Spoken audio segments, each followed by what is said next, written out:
Hello friend, मैं फ़िरोज़ और आप देख रहे हैं आपका अपना चैनल गार्डनिंग पैशन। दोस्तों, आज हम बहुत ही बेहतरीन प्लांट नाग चंपा के बारे में आपके साथ जानकारी साझा करेंगे। अगर आप भी नाग चंपा लगाना चाहते हैं और जानना चाहते हैं इस पौधे को कैसे ग्रो करें, कैसे इसकी केयर करें, कौन सा फर्टिलाइज़र इसको दें, तो आप सही वीडियो पर आए हैं और अंत तक मेरे वीडियो पर बने रहें, जिससे आपको सभी जानकारियाँ आसानी से मिल सकें। ये देखिए, मेरा नाग चंपा का पौधा है और लगभग 18 इंच के पॉट में लगा हुआ है। बहुत अच्छे से ये ग्रोथ कर रहा है और अभी भी इसमें फ्लावरिंग हो रही है। आज 26 तारीख हो गई है नवंबर की। इस पौधे का जो ब्लूमिंग का समय होता है वो स्प्रिंग सीजन से गर्मियों का होता है और नवंबर तक रहता है। कहीं कहीं पर ये नवंबर में डॉर्मेंसी पीरियड में चला जाता है, जहाँ पर थोड़ा पहले ठंड शुरू हो जाती है। हम लोगों के क्षेत्र में ये नवंबर के पहले दूसरे हफ्ते तक अच्छी फ्लावरिंग करता है और ये देखिए, इसमें आपको फ्लावरिंग दिख रही होगी। और नवंबर के बाद या दिसंबर जनवरी ये डॉर्मेंसी पीरियड में रहता है और उस समय इसमें फ्लावरिंग नहीं होती है। इसके सारे पत्ते जो होते हैं वो झड़ जाते हैं। हम बात करते हैं इसकी सॉइल की, तो ये ड्राई क्लाइमेट में ग्रो होने वाला पौधा है और इसलिए इसकी मिट्टी को ज़्यादा से ज़्यादा ड्राई रखना चाहिए। इसकी मिट्टी को वेल ड्रेन्ड बनाना चाहिए, जिसमें पानी रुकना नहीं चाहिए, लेकिन इतना भी वेल ड्रेन्ड ना बनाएं कि वो पौधा जो आपने लगाया है इस मिट्टी में वो खड़ा ही ना रह पाए और एक ओर झुक जाए या गिर जाए। ऐसी मिट्टी बनाएं कि पानी का ड्रेनेज भी हो जाए और वो मिट्टी इसकी रूट को पकड़े भी रहें, जिससे ये पौधा मजबूती से इस पॉट में लगा रहे।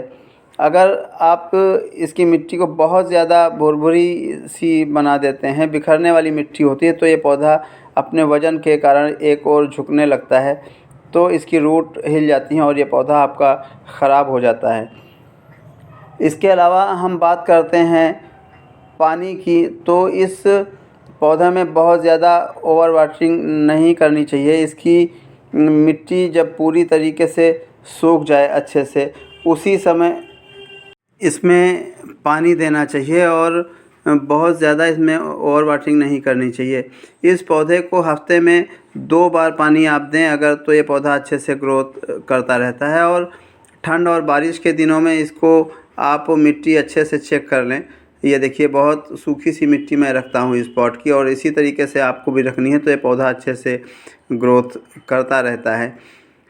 इसके अलावा हम बात करते हैं इसकी वैरायटी की, तो ये चंपा की ही वैरायटी है और इसमें केवल एक ही पौधा अभी तक मैंने देखा है। इसकी दूसरी वैरायटी मैंने नहीं देखी है, जिसमें सफ़ेद रंग के फ्लावर आते हैं और पीले रंग का एक शेड होता है इसके बीचों बीच में।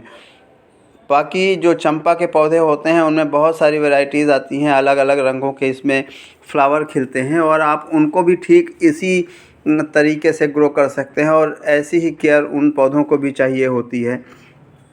हम बात करते हैं सनलाइट की, तो इस पौधे को कभी इंडोर नहीं रखना चाहिए, कभी सेमी शेड एरिया में नहीं रखना चाहिए।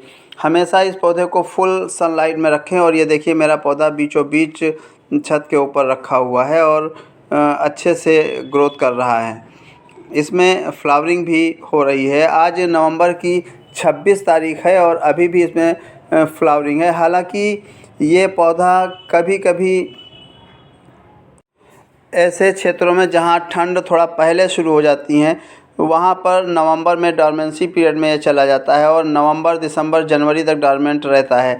लेकिन मेरे क्षेत्र में इसमें नवंबर के पहले दूसरे हफ्ते तक फ्लावरिंग होती रहती है और वो जो फ्लावर खिलते हैं वो लगभग नवंबर तक रहते हैं। उसके बाद ये दिसंबर में डॉर्मेंट हो जाता है और फरवरी में इसमें फिर से न्यू ग्रोथ नज़र आती है।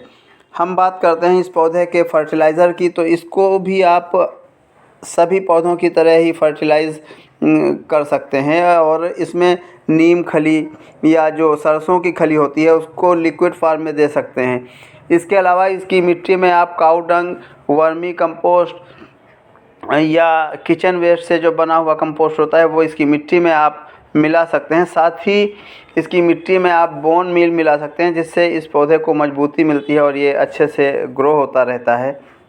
इसके अलावा आप इसकी मिट्टी में फंगीसाइड करीब 20 दिन के अंतराल पर दे सकते हैं, और सीवीड का जो लिक्विड होता है उसको भी आप स्प्रे भी कर सकते हैं, और इसकी सॉइल में भी दे सकते हैं, ग्रेन्यूल फार्म में भी, और क्या बोलते हैं लिक्विड फार्म में भी सीवीड का इस्तेमाल कर सकते हैं। ये पौधा बहुत अच्छे से ग्रोथ करता है और फ्लावरिंग करता है।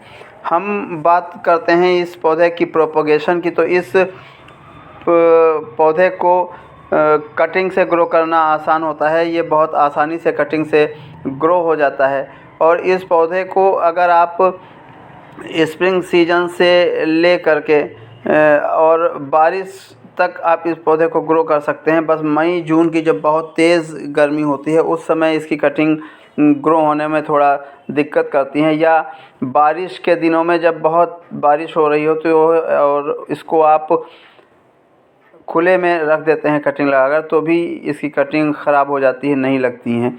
इसकी कटिंग को लगाने के लिए आपको इसकी कटिंग ले लेनी चाहिए, और कोशिश करें ऊपर की कटिंग लें जहाँ पर न्यू ग्रोथ रहती है, उस कटिंग को आप लगाएं। और इस कटिंग को काटने के बाद 1 से 2 दिन तक छाया में सुखा लें, उसके बाद ही इस कटिंग को लगाएं। और कोशिश करें रेतीली मिट्टी में इसकी कटिंग को ग्रो करें, जिसमें सॉइल का भी परसेंटेज हो। प्योर रेत में ये कटिंग ग्रो नहीं होती हैं आसानी से, तो ये पौधा अच्छे से ग्रोथ हो जाता है, आपकी कटिंग अच्छे से चलने लगती है, और इसमें बाद में फ्लावरिंग भी होती है।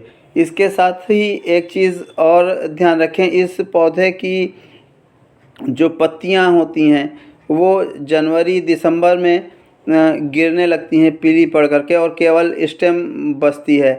तो आप कतई ना डरें। बहुत से लोग क्या करते हैं, जब वो पत्तियां पीली पड़कर गिरने लगती हैं तो इस पौधे को रिपोर्ट करते हैं, तरह तरह के फर्टिलाइज़र डालते हैं, पानी की मात्रा बढ़ाते हैं, घटाते हैं, और ऐसे ये पौधा शॉक में जाता है, और डॉर्मेंट होने के कारण और जल्दी ये ख़राब होने लगता है, जिससे आपका पौधा अगले सीज़न तक बच नहीं पाता है और पूरी तरीके से ख़त्म हो जाता है। तो कभी भी ऐसा ना करें, ये नेचुरल होता है। दिसंबर और जनवरी में, अक्टूबर के लास्ट में, नवंबर के लास्ट में ये पौधा अपनी पत्तियों को गिराता है। और एक मिथक भी है लोगों में कि इस पौधे के पास सर्प आते हैं, तो ये पूरी तरीके से सही नहीं है। ये बिल्कुल गलत है, और इस पौधे पर किसी भी तरीके के कोई भी सर्प नहीं आते हैं।